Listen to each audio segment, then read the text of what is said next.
morning, good evening, good midnight, whatever time it is when you're watching this. And in case I don't see you, good afternoon, good evening, and good Thinking of that, night. yeah. All right, so today our topic for prayer is commitment, constancy. If you're going to pray, it's something that needs to be regular. It's something you need to make a commitment to do and decide, okay, I'm going to pray however so often, because otherwise you're going to get out of the habit. You're going to forget about it. And I know because I've been there several times where I was like, I need to pray more often. And then the next day, that's out the window. Can we steal the old Nike? So just do it. Just do it. There we go. Well, I don't know. Does YouTube get onto you for doing like? I don't know. I don't know. Well, do it anyway. There we go. So today we want to look at Romans chapter 1 verses 9 through 10. For God is my witness, whom I serve with my spirit in the gospel of his Son, that without ceasing I mention you always in my prayers, asking that somehow by God's will I may now at last succeed in coming to you. So when we're thinking about being constant or being committed to prayer, you guys see there, Paul says without ceasing, and then he follows that up with always. So here in the space of just a few words, he's got without ceasing and always.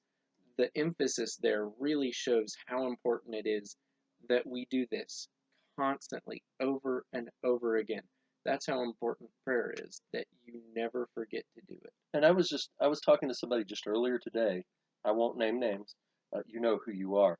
But we were talking about this very thing, that what Paul does here, where he says, look, I'm praying for you. It's good for us to pray for others, and that's kind of our focus here, is how good it is to pray and to pray for others and pray. But it's important for others to know we're praying for them. I mean, no doubt there are right now dozens or even hundreds of people around the world praying for you, for me, for different individuals. Sometimes it's, if it's somebody like the president, there are probably millions of people in this country that are praying for the president. But the point is, do we know that those people are praying for us? Paul, and he wasn't bragging. He wasn't saying, I'm a great prayer because I'm praying for you. He was just letting them know, I care about you. I am praying for you. And that's got to be an encouragement. And that's what I was talking about with this person earlier today, is that what an encouragement it is to know that somebody is praying for you. And not just to know, well, I know that there are some people that are praying for me. I know the elders are praying for me. I know a lot of the other members of the congregation are praying for me.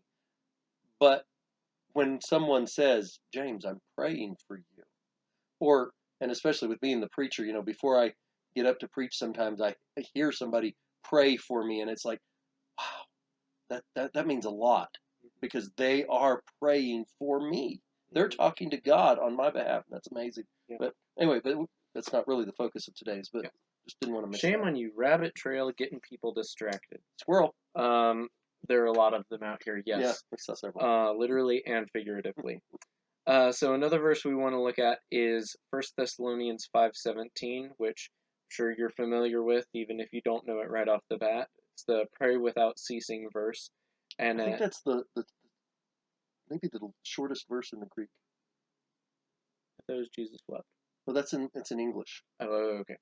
It's either that one or rejoice evermore. It may be rejoice evermore. Anyway, one of those in verse, though. It's shortest verse. Anyway. So pray without ceasing. Again, Paul wants to emphasize that you are constantly in prayer. You are constantly talking to God.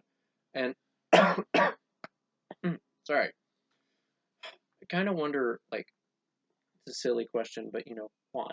Why is it so important that constantly talking to God is? Yeah, of course, one thing, obviously, it focuses our mind.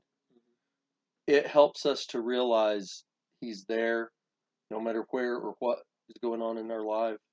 He's there, ready to listen and listening for us to talk to Him. So that's part of it. But it changes our mindset.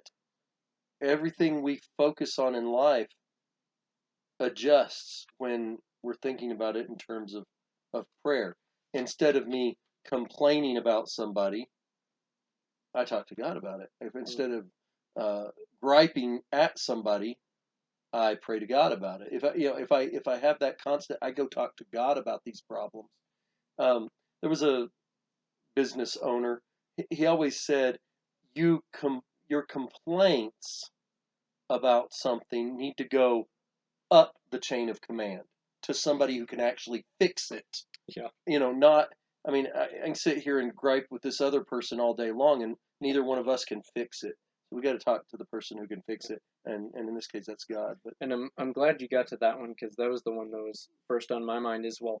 We talk to God all the time because, He's the only one who can actually help solve our problems. But the reason that we talk to Him all the time, and not just when we have a problem, is you have any of those people in your life that they only talk to you when they want something? never run No, across no, a person no. like Okay. that. I don't think they Well, exist, well, like ROUSs. I'll just let you know those people can be a little bit annoying at times, and we don't want to be like that to God. We don't want to be the constant burden that only comes to Him when we've got a problem. And that goes back to what we talked about in yesterday's lesson about the attributes of prayer. A lot of times we do only go for the asking, begging, please, give me this, give me that, blah, blah, Yeah. blah.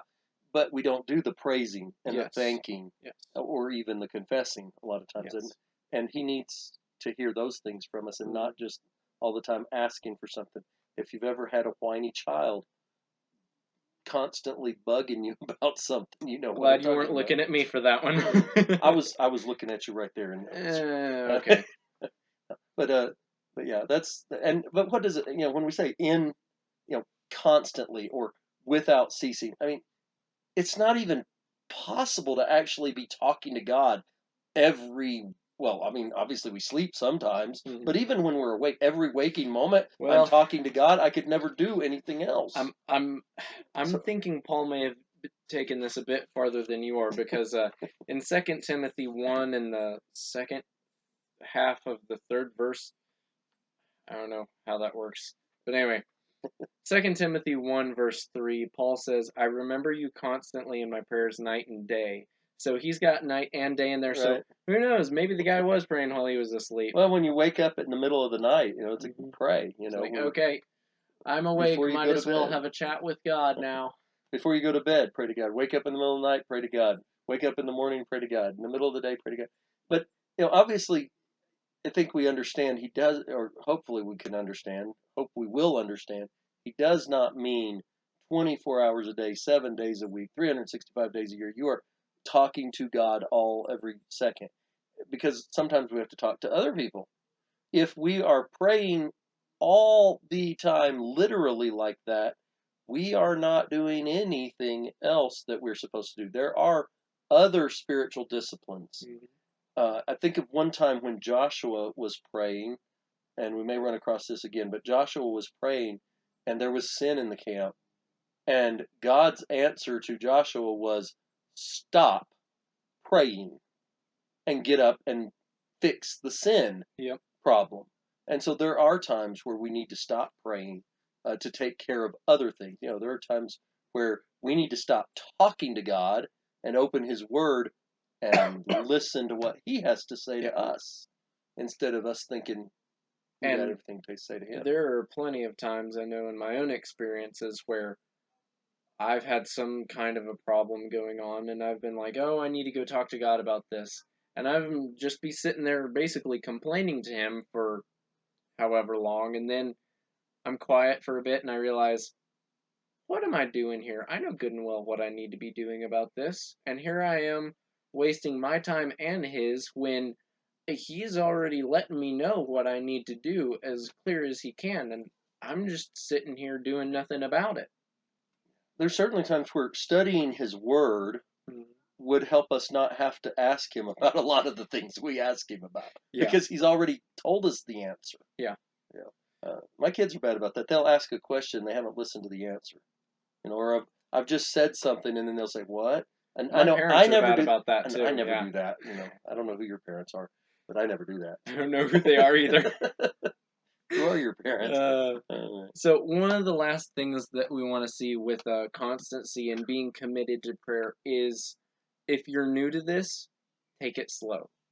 Don't expect to have a solid, masterful prayer once every day for a full hour, just you and God sitting down and talking. Or don't think that you're going to be like Jesus and you're going to go into the woods in the mountain and pray all night Yes. like he did right off Yes. the bat. That's just Don't expect that. If you do expect that, and then it doesn't happen, which you'll be it disappointed won't happen, then you will be disappointed. And then you'll burn out. yes, and then it'll burn you out this and prayer it'll thing just didn't mess work. you up. Yeah, Yes. not So right. take things slow. It doesn't matter how long it's been since you've prayed. It doesn't matter what quality your prayers are. You just decide, okay, wherever I'm at, I'm going to take it just one step up. If I already pray once a day, I'm going to put a little bit more focus into those prayers. Or I'm going to try and do 2 prayers a day, once in the morning, once at night. Just do something to further prove your commitment to talking to God. Absolutely. Well, we've got a lot more on this subject and others yes. regarding prayer that we could say, but we don't want to keep you all day because you might need to go pray. I don't know. We might need to go pray. Yeah. But go ahead and think about these things and see what you can do to help improve your prayer life and get it going on the right track a little better. Yep. Today.